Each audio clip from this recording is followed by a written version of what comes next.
All right, everyone, welcome back for our grand finals of the Swiss stage for the Socal Guilty Gear 2.0 Slam. I'm back with Ramona again.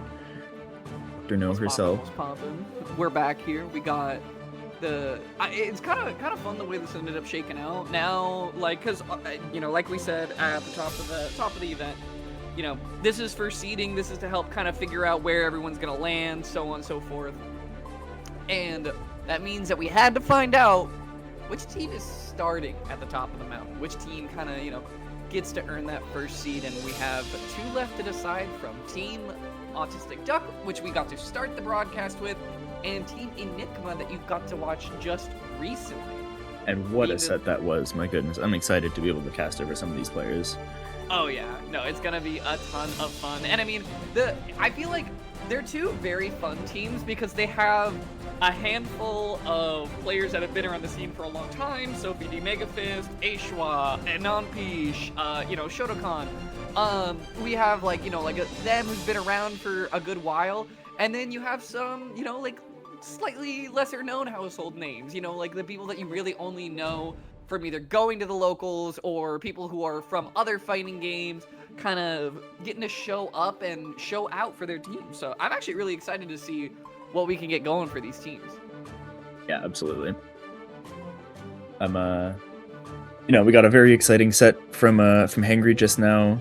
That middle, although to be for that round to look forward to, Calypso and Sophie have played against each other a lot, including, I assume, some of Sophie's Potemkin, so maybe a little bit better prepared for that matchup. Yeah, going to be a ton of great matches. Going to be able to find out who's heading in as the first seed, and also, honestly, as much as it's for the seeding, it's for the ego. You want to win the groups just because you want to win. It doesn't matter what it's tied to. Oh yeah, no, look, if there's nothing else on the line, your pride is on the line. My Saiyan pride. You have to be able to fight for it. Like, if you're not fighting for yourself, who are you fighting for? And right now you're fighting for the rest of your team, their chances in the tournament, and just to be able to say, yeah, we're a little bit more prepared. We're a little bit more top dog than the rest of them. But to find out who's top dog, we got to start at the beginning, at the bottom, in the 5th tier. We got Sexy Carcass from Team Duck and Lil Warcuid from Team Enigma. So we got Lucy versus Geo. I feel like we've had a lot of fundies characters this whole slam. We got a couple Jagos, we got the Oscar earlier. There are some oddballs, but for a lot of it, we've just been we're playing some neutral. We're running strike throw. We're doing offense. Like it's pretty honest, and I'm excited to see. I think especially at in this first tier with less experience, we're gonna have a chance to have a lot of fun watching kind of people figure out neutral in real time. Oh yeah, figure this neutral out real quick. That dash 5. Let me hold you to it real quick. Dashes and good range on that 2S is always a good call. And that cross-up can be very ambiguous in a lot of scenarios.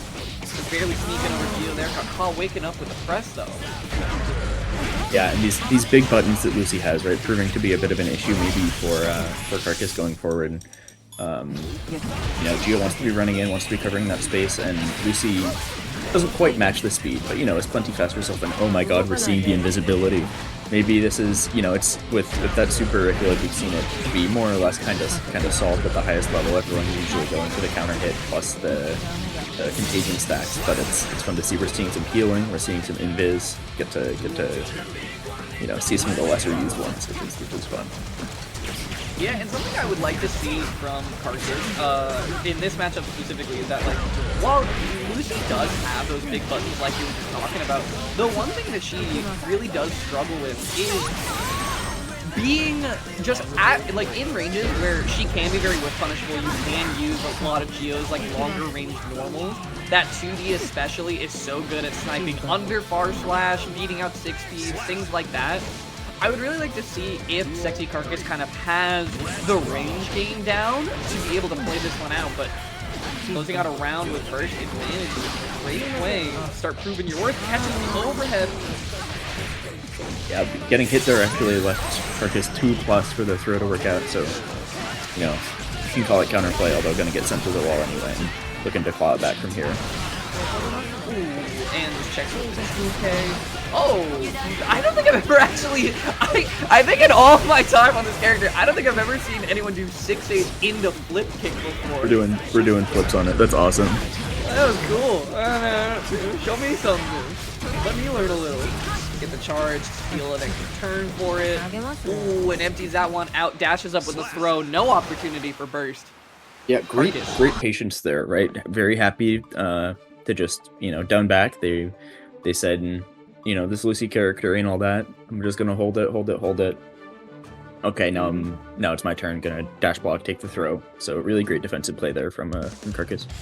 Absolutely. And speaking of defense, on the side of Lil Warcuid, definitely one thing we need is, I think, is not used to the safe jump setup that Geo has, but we're going to be seeing a lot of it. I mean, just got to learn to adjust the blocking high on the wake up. Cannot just down back the wake up as much as you might want to. Ez pulls on in. Good punish. Oh, but we waking up with throw. Carcass willing to challenge still. Just keep in the corner makes a lot of sense, I think, at this level, right? You're not saving your burst for specific setups. You want that safe position. You want your combos to do more damage. You want to keep the offense going. So you want to see red HP bars, and I understand it. Ooh, actually getting whip punish with that JH. Plus frames time, dashes up before the 6B can come out. Ooh, I really like that option just to get out of the corner. Sure, you cut the combo short, but that's fine. You get your stage position. See if we can convert that combo pressure into anything. Ooh, RCing off your own plus there. Getting a good amount of chip damage for it, but the second you go in for the throw, that's opportunity for Lucy. We can find something out here. The JS finds a good connection, but not quite enough. The gun! Oh, be careful! Oh. The spiral arrow. Not quite fast enough on the mash to challenge that. No, and 2S is kind of the hard button to challenge with it, because she does get off the ground once the hitbox is active, so a little bit hard to find out with that one. Ooh, good recognition on the whiff. The Oki timing not quite there. And I like that that we are seeing from Carcass, like, these tentative checks into, like, that didn't look right, that didn't, it's situations where you recognize, like, oh, I think you were supposed to do something else, and because of that, I'm gonna poke out with 2K. We saw with buttons earlier from that, and just, recognizing, okay, well, this is my temp check button. This is my poke to find out, was that a flub that I think it was? Yeah.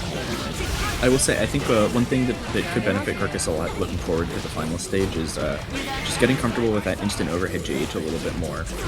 It's you can argue into it all you want about whether or not it's reactable, but I think in these matches, in these player bases, that's something that could get a lot of mileage out of, just being able to represent that high, because we're having a little bit of trouble with Carcass just down backing things, right? Absolutely, and I think one other thing to kind of keep in mind is doing that 2H, and then I think is just either missing the cancel or getting 2H instead of the whiplash that we get. Just doing it light as a safe ender to your combos. Just running through your fundamentals. Don't get too don't overthink things too much. Maybe a little bit of nerves, but nothing we can't compose from. Down 2-0, but not out. It's always important to remember. You can get a hit, you can take a round, you can take a round, you can take a game. Take a game, you can take a set. There's always, this isn't one of the beautiful things about fighting games, right? As compared to something like a MOBA or a card game, is that outside of, the meter, how a round has been going has little impact on how it can go, right? You can always turn it around. Absolutely. And I'm seeing two big adjustments from Carcass here that I'm really liking. One is not getting caught on backdash as often. Got caught there, but there's a couple sequences of just finishing their food as far as the block string, and not just autopiloting into the backdash and getting caught by 2S. The other, I think we'll hopefully see a little bit more of is the way that we're just trying to interact with the flip, with the cross up, right? Again, the throws really not respecting Warcuid's offense on Oki. Yeah, I mean, it's a reasonable game to make it this level, right? I mean, meaties, you know, there are plenty of moves with 5, 6, 7 active frames in this game, but even then it can be tough to time a meaty, especially if you're not doing kind of the same knockdown over and over. If you flub a combo, even if you got the turning advantage, you might not have the timing down. So definitely worth, you know, execution checking on that at some level. We're getting the kill. There's 6P. 6P hitting the 2H. Yeah, that was kind of a, you know, I guess just reaches forward just far enough. It's spacing for you to find out there. Flip kick over. It's a good hit. There we go. Getting into that safe ender and being able to get a hit for your trouble. And this is actually, you know, I mentioned the JH as a possible adaptation earlier, but I think that what we're seeing Orchid rely on more instead is just saying, you're not going to mash, I'm going to charge this mono wire in your face, and you're going to hold the plus frames. And I think that that's another, you know, another perfectly valid response is saying, maybe I'm not throwing you, maybe I'm mixing you, I'm just going to make you hold plus frames over and over if you don't want to mash. Sees the throw. Potential to end it here. Doesn't get into the flip kick in time, but it does not matter. We find the pickup, and Carcass 3-0 to kick off our set count. And a win on the board for Duck. Yes, yeah. And, you know, a 3-0, but I think that pretty clear signs, pretty clear to see what we need for the next, for finals next week. You know, I think the pieces are all there, just gotta figure out exactly how they fit together, make some minor adjustments, and I think that could absolutely go the next way next week. Oh, absolutely. Still lots of potential for so many of these players. And speaking of, we got more players already loading in. Calypse on Unico for Team Duck versus Hangry on that Potemkin versus Enigma. And you know, we were talking earlier, you mentioned about how Calypse has been playing Sophie D Megafist, as is the name, you know, once upon a time a pop player. I'm sure has been prepping the pot, you know, just like getting the reps in on that character.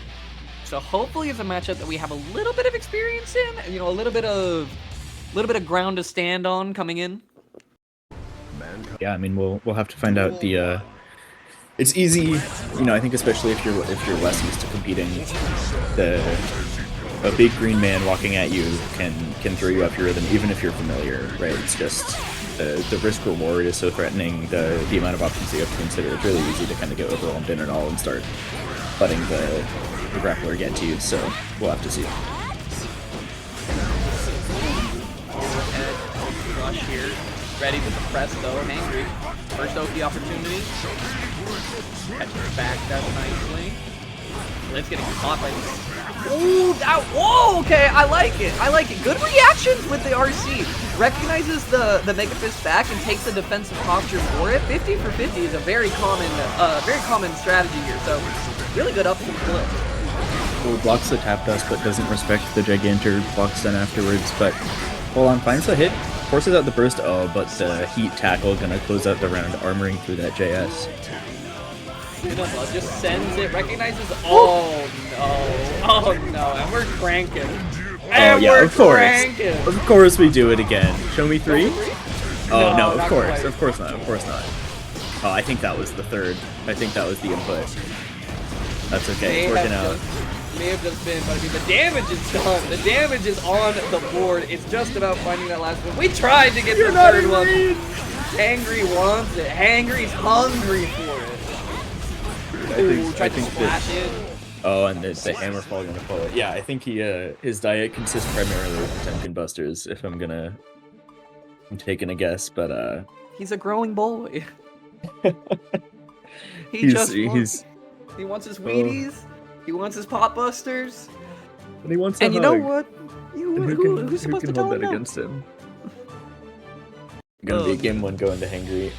Yeah, I mean, I think we're seeing the offense come through from Clips, right? It's just Hangry's gonna look for the caps out, right? Look for the reversal busters, the reversal back throws, trying to disrespect, say, you know, our offense isn't quite that clean yet, and I'm gonna bust my way out. And it's ultimately gonna be a test of if Clips can keep it clean enough to avoid that. And I do like that from Hangry that we just saw was like, okay, cool. I started last round with Pop Buster. I know you're going to be scared of it. I'm immediately going for the call out to jumping off round start, right? That's just like the layer building that is the fundamental point of building any game plan versus an opponent, right? Is the I showed you this, now I'm going to try to beat you to the next thing. And I like that Hangry kind of has that like flow chart kind of like set up in his mind. Yeah, absolutely. Oh! Ooh! Spaces out the wire so he doesn't quite get the punish, but this is looking dicey. Oh no! His face is Buster. Hold on, this is still entrance. Okay. Okay, we're just gonna... Hold on, wait, that actually might be optimal for burst build. Somebody can run the numbers on that one. Slide through, not quite. Ooh. Still looking for opportunities to find your way through. Reversal throw in the corner is not what you want to see as Unica here, because the pressure is going to start stacking. Pop Buster straight into the RC. You might... No, you're not dead. You will live with a slip, but... Yeah, you gotta guess. It's not looking too good. Okay, finds the overhead. Hold on, this could actually be the start of something. Unica can move this offense quite effectively. We just need to watch out for, the hammer fall, the reversal throw. Hot able to overload so many different defensive options that you need to watch out for. Yeah. The 2D hitting the 5H startup, gonna close that out. That's 2-0 for Hangry. I do really like that that Calypso, even in that stressful situation of low HP, swung with the far slash and then was temp checking to see if we were just gonna autopilot into YRC, right? Like I have 100% meter, I just want to take my turn back as soon as possible. I do like that we had that idea in the back of our head, even if it didn't pay off. I think it is a good call to go for, just to check. Like, you getting too active? You want to play too much? Yeah, absolutely. Yeah, I mean, I don't know. It's hard to. I feel like the changes that Clips needs to make is really just like cleaning it all up, right? Like it's the not letting the mashes on defense work out, watching out for the reversal hammer fall, stuff like that. Once you're blocking pot, there's only so much you can do. On some level, you just gotta guess. But doing your best to mitigate that situation, and it looks like that's what we're seeing so far this round. Really clean offense, forcing the burst out, positive bonus. Things are looking up. But the thread floats like a butterfly, just gently on in, but he definitely stings like a bee because that's about 50 to 60% that you took off of an empty jump. And just like that, you're guessing per game. Curious if we'll beat the YRC here. No, it goes for the tap dust. Doesn't RC though. Thought the Gigantor would have one more hit. Oh. We got it. We got out. We snuck under, but we were just too afraid to press. And Hangry, I mean, first the bat just kind of paying off here. Yeah, absolutely. 2K catching the runaway, just barely. Oh, good timing on that hammer fall, just sliding through. This is everyone's favorite Zangief player right here, Hangry. Getting guard crushes, but really struggling to deal with the armor, which can be a huge challenge, especially for a big buttons character like Unica. Yeah, absolutely. And a lot of her pressure has gaps built into it, like off of the slash series going into like the overhead melee that has a gap fundamentally, so it can be hard to discourage. And that looks like it's gonna. Oh no. No. Oh, we might be a little mad. That's gonna be a 3-0 for Hangry. That is going to be a 3-0, so Team Enigma back on the board. Calypso versus Enigma. Or Calypso, excuse me, versus Hangry, going the way of Hangry in 3-0 fashion. An unfortunate way for that one to end, but I mean, that's what we're here to do. We're here to learn. We're here to take notes, understand more about ourselves, matchups we need to learn, all sorts of things like that. So I'm sure we will be seeing a stronger Calypso in the future. Absolutely, but for now, well fed. Now we're going to be seeing Devotion up against Gert, yet another, Giovanna Gold Lewis, but a different Geo this time and a different Gold Lewis. So I imagine it'll play out, pretty differently. I think that both of these players play pretty differently from their respective mains that we saw earlier. So. I'm very excited to see a lot of... I mean, this is a matchup that like can be a lot of fun to watch, a lot of fun for different players to kind of like learn and understand like what they want in this matchup. Because I mean, you and I have played this matchup before and talked about like some Geos really harp on, I'm gonna beat out JD. That's my goal. Like, my goal is to get out there and challenge Gold Lewis's JD as a Geo. Meanwhile, on the other end of things, some Geos are more like, I'm just gonna play for the ground, and if he gets up there for JD, I'm letting him have it. So, very excited to see what, you know, like, what the matchup philosophy is gonna be for these two. Yeah, absolutely. And I think that the math on that has changed a little bit since the last patch, you know. Or I should say since I last played Gold Lews back in the start of Season 4. The JD not reliably leading into a hard knockdown, as well as the absolute war crimes that have occurred to make his 2K and 2S the way they are combined to make it so that you really need to focus more on that ground game. You can't just rely on the anti because you shouldn't be going for them as much. Ooh, delaying the reversal super. I really like that. Not going for initially, just saying like, I'm gonna wait for the gap. I know you can commit, right? Shiki time, and it's we got this. Oh, doesn't no! really pick up the combo off of the power slash. The last hit is pushed out of range, and the minigun is gonna crush the guts to take that round. What a heartbreaking way to end it. So unfortunate to have the setup and get there for it, just not quite get all the way through. Devotion actually, yeah, I was gonna say Devotion has been showing time and time again. We have solid conversions, like the optimals off of the Sepultura we saw earlier getting the counter hit, and that conversion there to get 50% and a wall break for the first hit of the round. Yeah, just off of a counter hit 5K, but now we're stuck in the corner against Gold Lews, forced to give up the first despite the early advantage. Oh, the empty throw. This is, yeah, any touch kills here. The throw, yeah, I think great spend on the YC. It's hard to bait with the drone there. But just like that, you're back. Oh, huge hit. This could be exactly what Devotion needed to get back into this round. Yep, we got a hard knockdown for it. Here's the save jump. Oh, and the delay, the shimmy, the slight walk back that will get you through to that next round. Great composure there from Devotion. Gert, you got caught reaching. A little early on the back dash. Yeah. It's tight.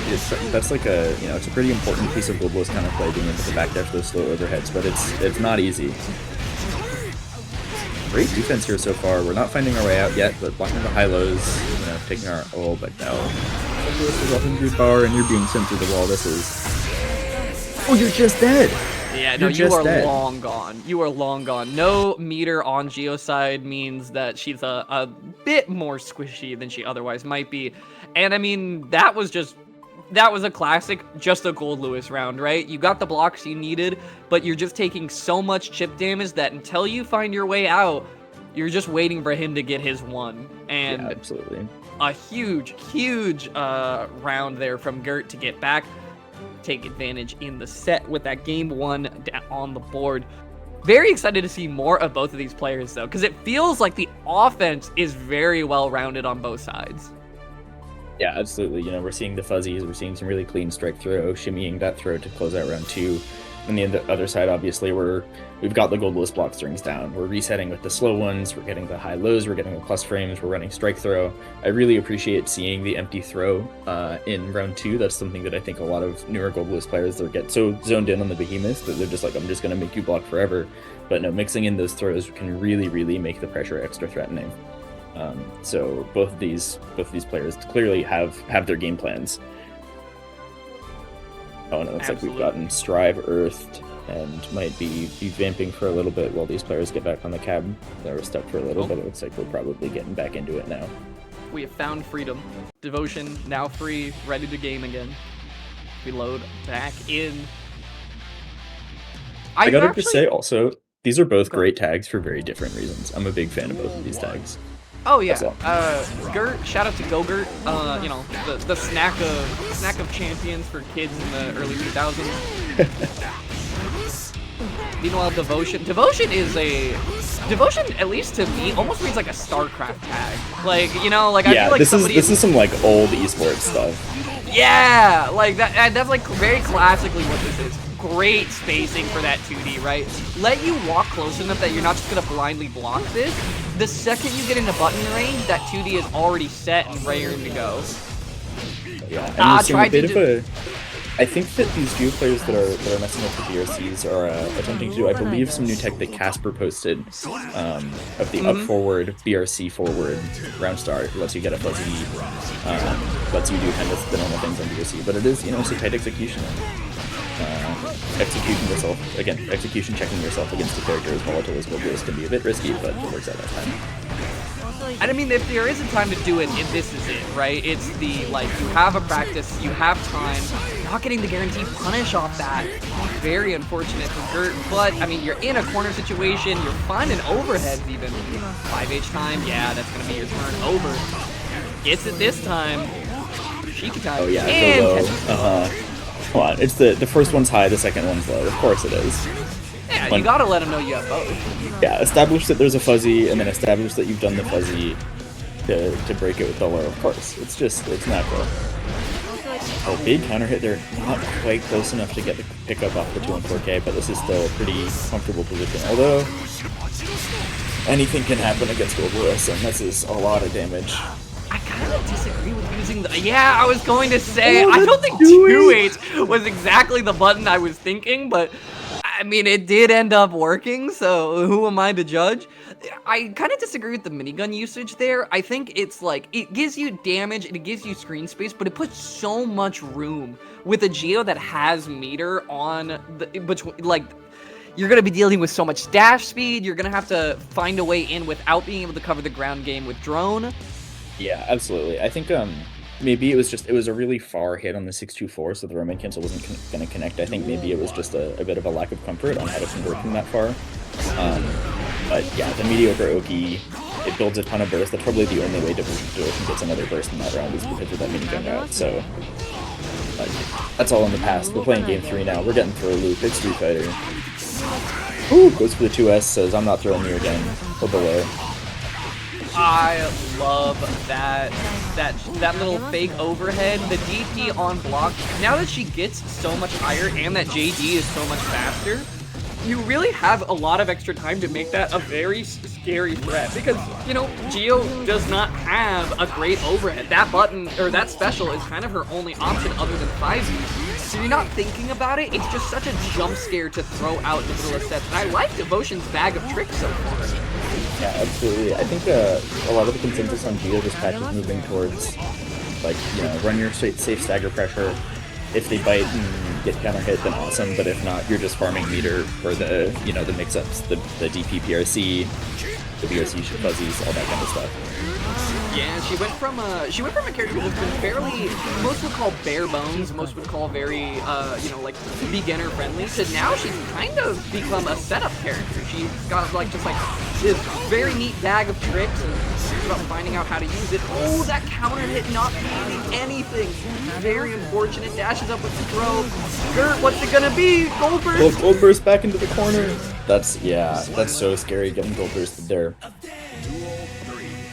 And, you know, I like Devotion's choice to YRC on that pressure, but going for the cross-up, even if it works, the threat of that burst to corner you is just so scary that it's a concerning option. That's going to be a good chunk of damage as well. The risk gauge was well forced for that one. 25% life. Gert, it's your last opportunity. We find a reversal throw. This could actually be so huge because burst is not going to be up anytime soon. Yeah, if there's a character you don't want to get back from by when you're up that far in the round, it's probably hot, and then it's Goldblue. Like, this is the phrase grad on back foot. Oh, and outspaces the gold burst, doesn't quite get the punish. I'd love to see a YRC here. Yep, so I don't want to deal with that. But yeah, you're still blocking Goldblue. You're still in the corner. There's no escape. Yeah, and a really good call there from Gert, right, was Devotion stutter stepped, was thinking, like, maybe, you know, because I went for the throw after the last time I YRC'd you, maybe you're just going to jam out super, maybe you're going to jam out the reversal option, especially when you know your opponent has burst. But Gert, the second you see that hezi, just go for the BRC. The slowdown gives you enough opportunity to pick your next move. and Gert moves on along into advantage. 2-1. Ooh, and the 2D with a great counter poke.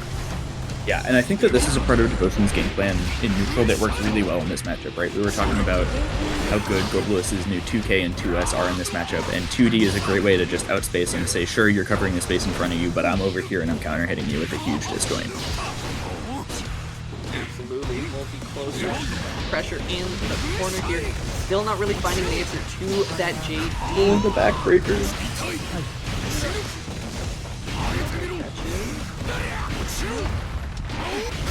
Pressure. And yeah, we're almost at the chip, and you get outspaced on the YRC. We needed that like 3 or 4 hits earlier in one of the early behemoths, but unfortunately just pushes out a little bit too far, and the YRC gonna whiff.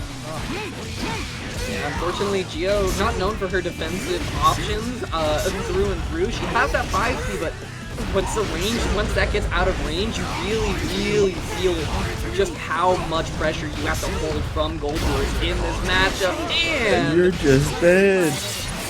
Just dead. Perfect. The second Gert was getting you to the corner, it was all curtains. It was all Gertons, as we might say. It was all Gertons. It was all Gertons. A close set from both of them, but Gert closing it out in a convincing fashion, saying, listen, that was a little too close for my comfort. I'm ending it here and now. Gonna take it 3-1 for Team Duck.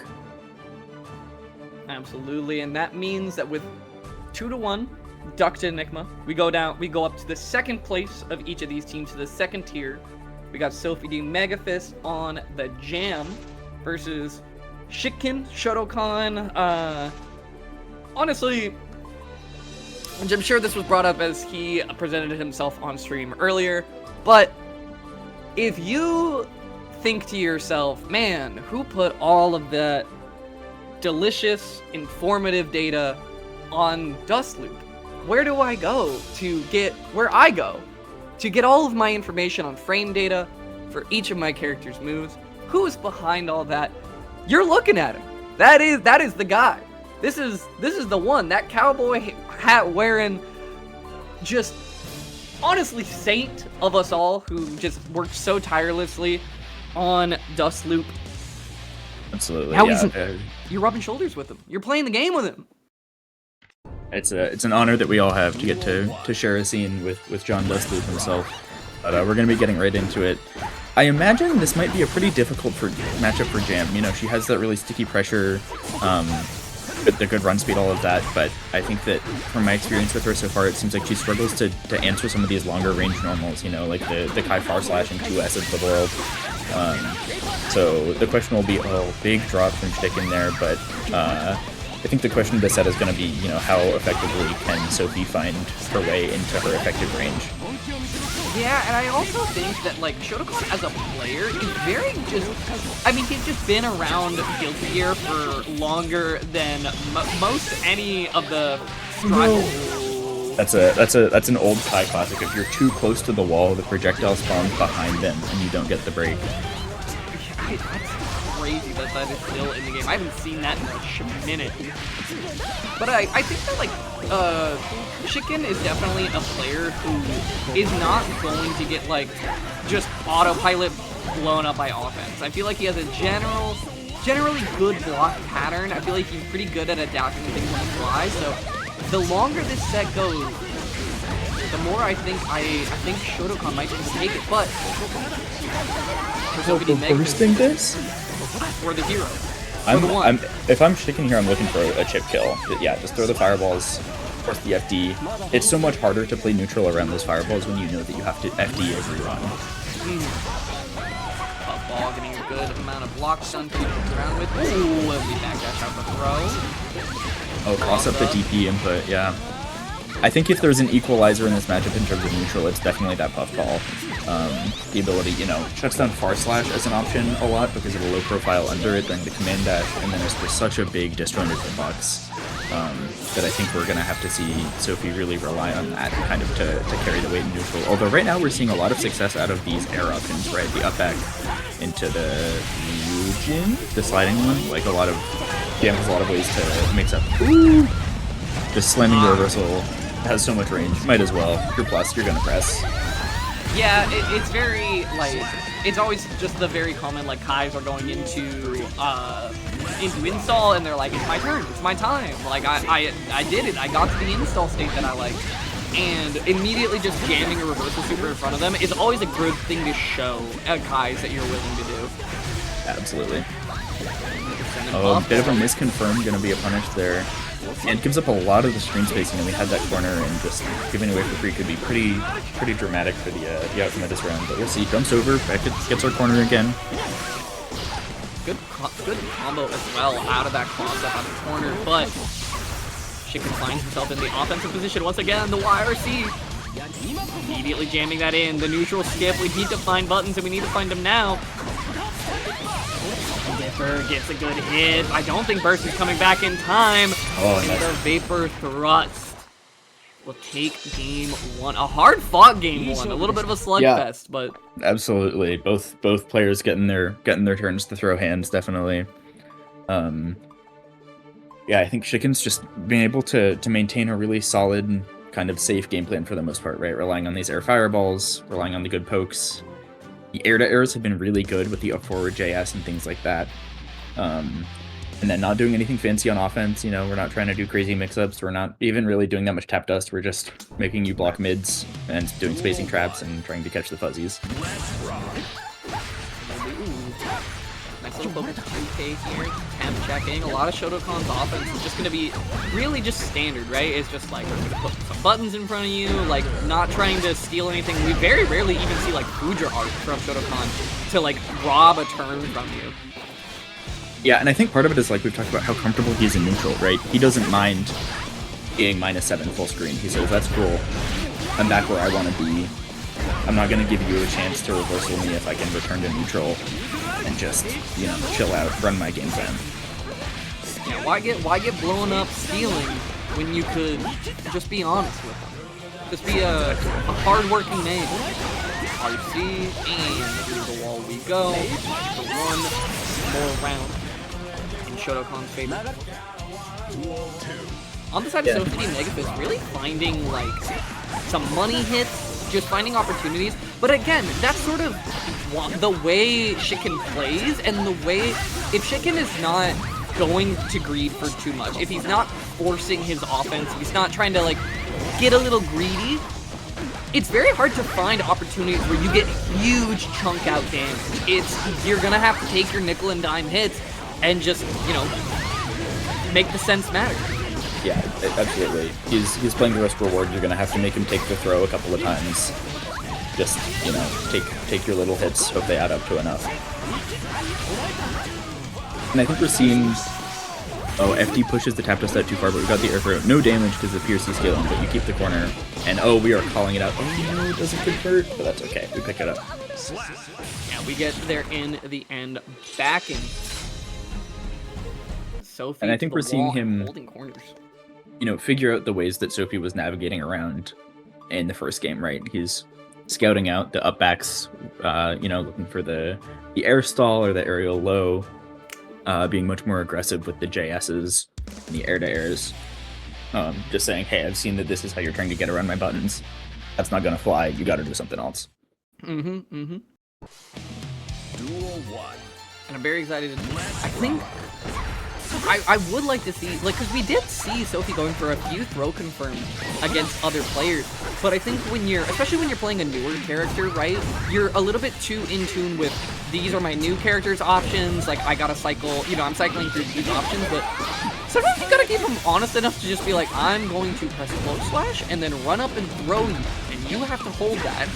Yeah, exactly. The, you know, Jim has the funky stuff with the enhanced specials and the aerial mix-ups and all of that. But at the end of the day, you kind of just run stagger pressure, right? You gotta be willing to do close slash throw, close slash far slash throw, close slash 2H, close slash, like, you know, take your resets, take your straight throw. And we're not seeing very much of that out of her yet. No, not quite. I think also it's a testament to where Sophie came from on, as far as the past character she played, of, like, Potemkin, right? Not known for just kind of, like, doing dash up 6-speed, not known for just, like, running the close slash into walk up throw. Things like that, or, you know, when you're a little bit too in tune with, like, I'm playing a grappler character, pivoting back towards it, you know, every character in this game has strike throw off of close slash. It's very, very common at the very least.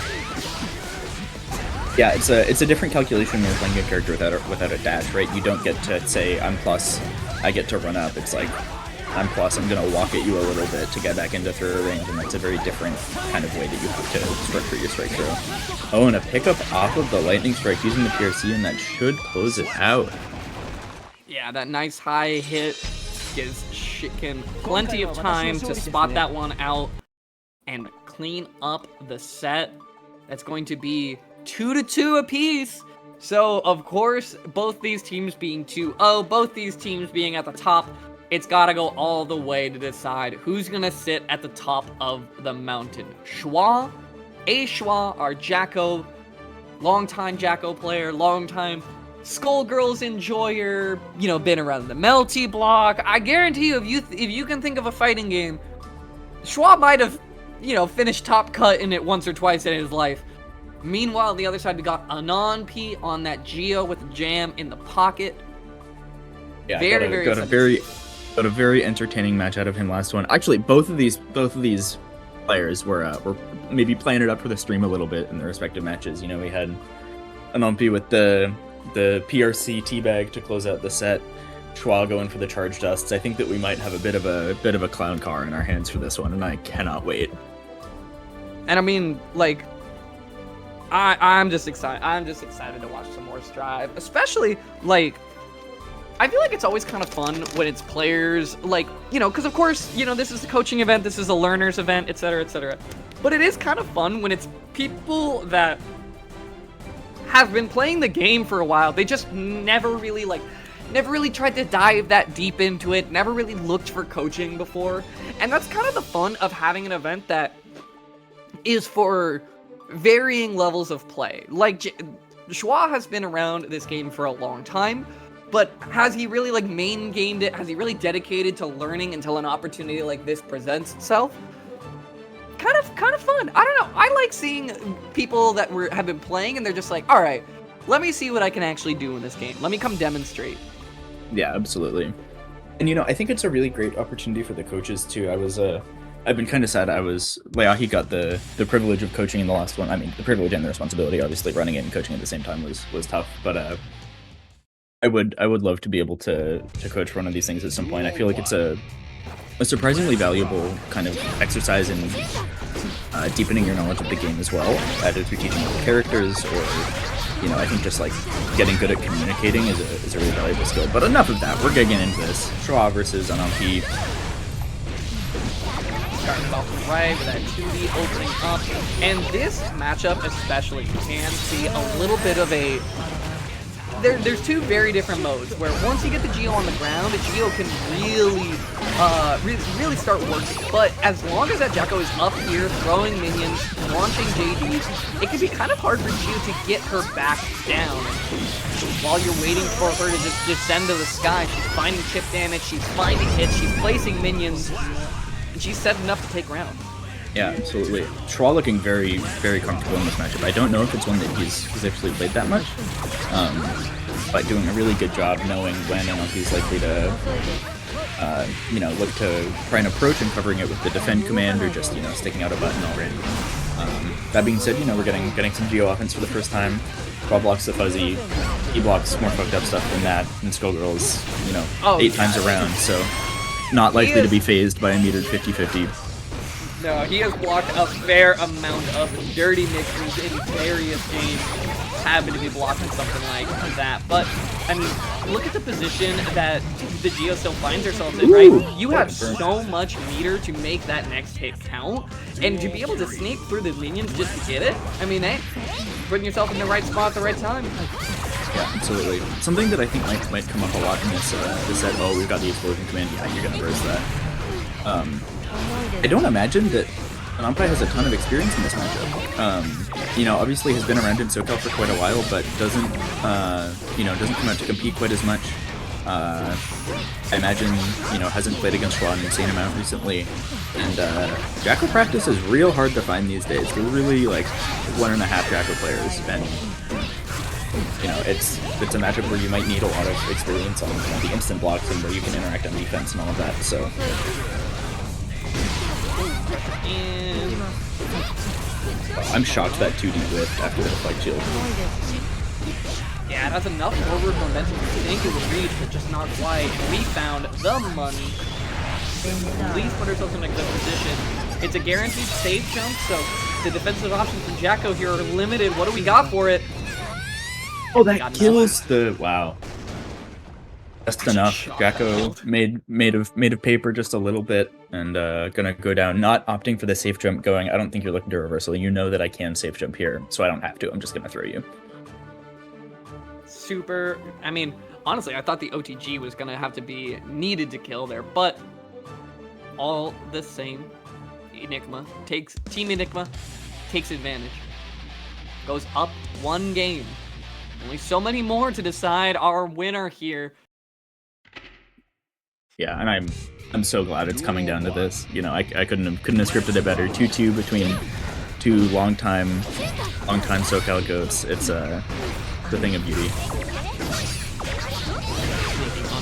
I like the forward slash. That's another advantage that Gio has in this matchup, and just having a very active far slash, right, is you can dash through, usually hit a minion, and it's so active that it can catch Jacko, or at least force her to block immediately following. So, you know, some tools in this matchup coming through, but, I mean, honestly, Schwa's experience, once he gets the hit that he wants, is really paying dividends right now. Yeah, absolutely. I think we're seeing a little... Ooh, great match on the 2D. Well, that's maybe contradicting what I'm saying a little bit. Oh, and a good call-out, recognizing Schwa spending all this time in the air, thinking he's you know, impenetrable, indestructible up there, but no. The big old jump gonna take it down. Even tried to get the defense matrix on the minion there. I don't think it deflects super, and if it does, it just didn't quite come out in time, but... Whoa, that was so scary! We canceled into it anyway! On the trade, not gonna go Schwa's way. Yeah, the natural gap in that Gatling. Finding out. Oh, off the 2B hit? Oh, great 60. Nice, good call. Yeah, very good call. Might be what we've seen Schwa get counter hit by that will pick a couple of times, maybe getting a bit greedy, trying to go for the 6Bs. Oh yeah, this is a player matchup thing. Schwa is a delay tech enjoyer. That was also like the little optimal there from Ananpi was very, very good. Got only 1 hit of that far slash and immediately converted it into the max amount of damage possible. That's the inversely the downside of a very active far slash is it usually chews up a lot of wall health if you let it rock any longer than it has to. But immediately canceled off the hit, got to an optimal amount of damage. And keeping the set count very close. Duel 1. Let's rock. We load in here. Yeah, and you know we're seeing Schwa get the offense, right? The situations where Jacko is doing her thing like this have consistently worked out. It's not like Ananpi's not, you know, we all fall victim to the Jacko offense.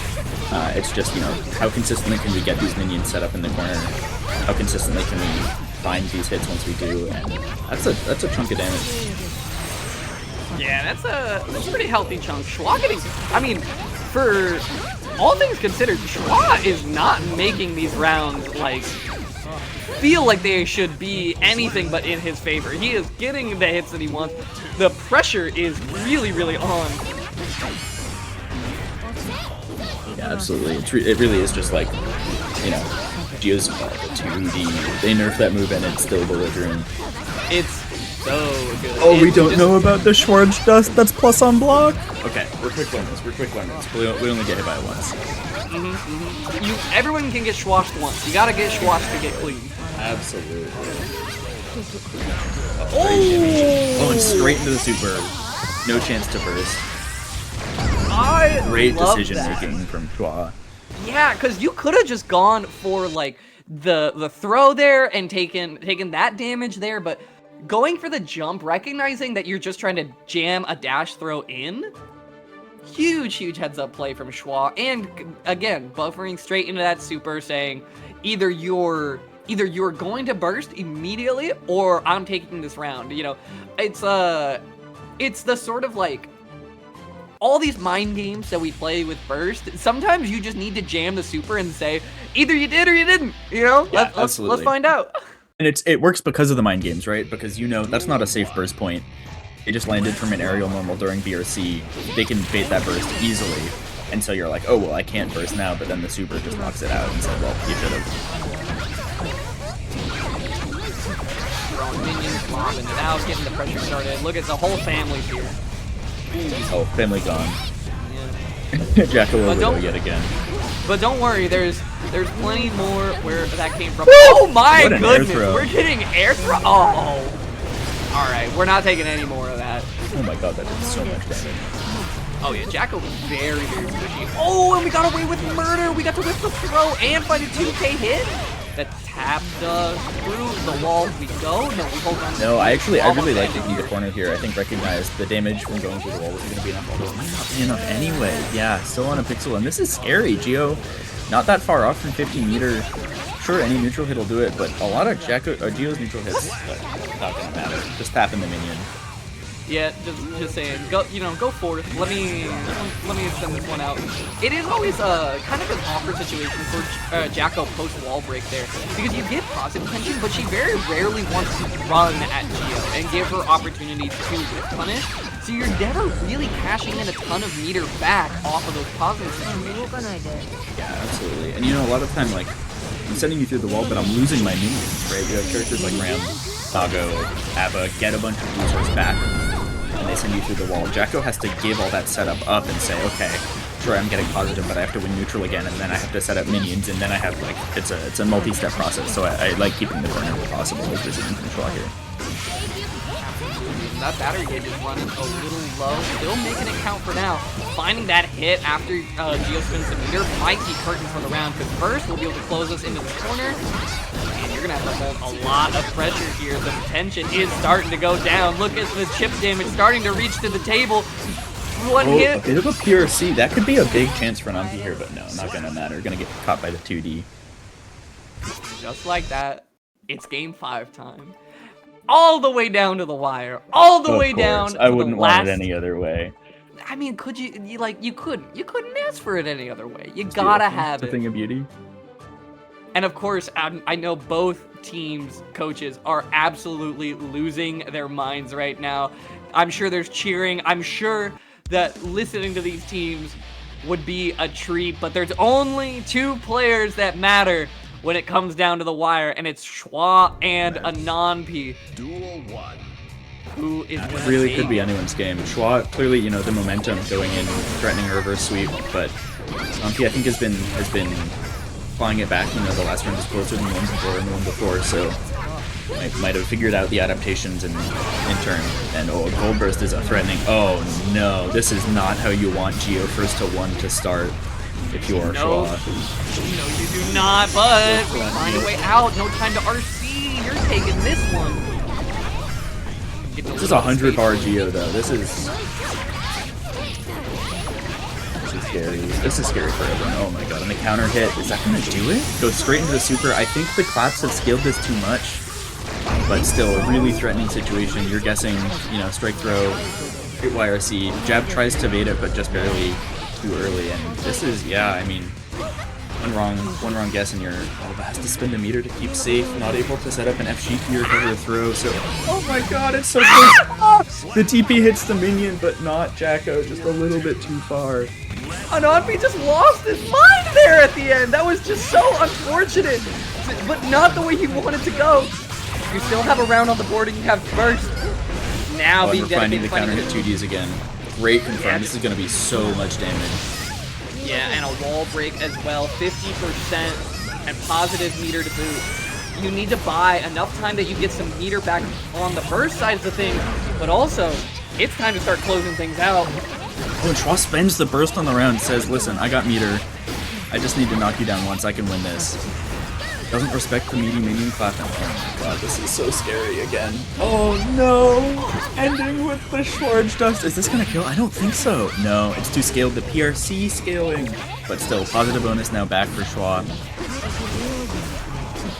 block the cross up. Block the cross up again. Oh, great air to air, but doesn't really get any Oki for it. We're still scrambling. No, that JS doesn't really have a great way to confirm off Oh, of it. spins the meter, doesn't get the kill, but now we're approaching chip out levels here for Dio. Any JD, really close it out. Any minion toss. Oh my god. The dash super jump. Oh, kick a Dominion. He's been saying it all along. Schwa kick a Dominion, and he win this set 3-2, taking it for Autistic Duck. Oh my god, what a match. What a match. What an insane, just like, stressful way to end it. Anampi was really trying to dig deep in the bag, but unfortunately for him and his team, Schwa just had a little bit more composure, a little bit more experience with various fighting games to be able to hold Icy through to the bitter end, which means that as far as our practice is concerned, Team Duck taking home first seed for the main event still to come. Yeah, absolutely. Really, really well played from everyone today. I know it's been a long day. Thanks. Really excellent play from everyone. Really excited to see. And yeah, Duck heading in first seed, but also, you know, might mean that they're the team that everyone's prepping for, right? Might mean, you know, Anampi's gonna go back into the Jacko mines and come back with answers. So that's, you know, it's a double-edged sword on some level, because you're priority number one for the Laving. Oh, absolutely. That's always going to be a thing as far as learning is concerned, is when you lose, you have so much more to learn than your opponent. And that matters when you have a good amount of time to prep before our actual event date comes to pass. I believe we are going to be fetching our coaches here, so we're going to get a little bit of word from Team Autistic Duck. Listen to Duck, listen to what he has to say, listen to the people as he gets yoinked on in. Duck, you have done it. Your team has done it. You have taken your rightful spot at the top of the mountain. How do you feel? How do you feel taking this one home? How does the team feel? I feel pretty good. I think I'd imagine the team feels pretty good too. I was actually feeling pretty confident going in, but seeing it actually happen is pretty nice. It's pretty nice. Ooh, unsurprised in the face of victory. I mean, it was a close set all the way through. We got to watch, you know, go to that 2-2, make it to the end. Was there any point where you were nervous, or were you thinking to yourself, Schwa's got this. My team pulls through for me. Nah, Schwa's got that the whole way out. I was projecting it. I'm not gonna lie. Absolutely. And of course, I always gotta ask, because of course this is a community run event, what was the call like going into that game, into that, you know, that fifth set, when it all comes down to the line? What was the vibe like on the team? I was just kind of saying he kicked the minion. I was just, that was pretty good. Every time the round was won, it was just like, yeah, kicking the minion. Awesome. We love to see it. Duck, thank you for showing up, and thank you for, you know, all the work that you and your team have been putting in to get prepared. You have earned this first seed. Anything that you want to say to the rest of the competitors before they have all their time to prepare for the main event?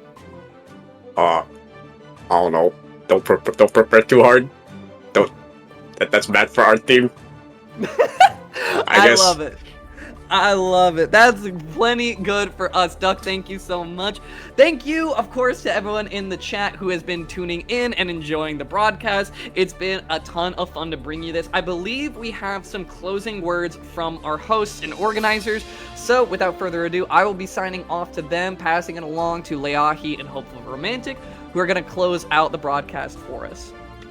Absolutely. One more huge shout out to Dr. No for donating the time. It's nice to be able to work with some commentary of that caliber.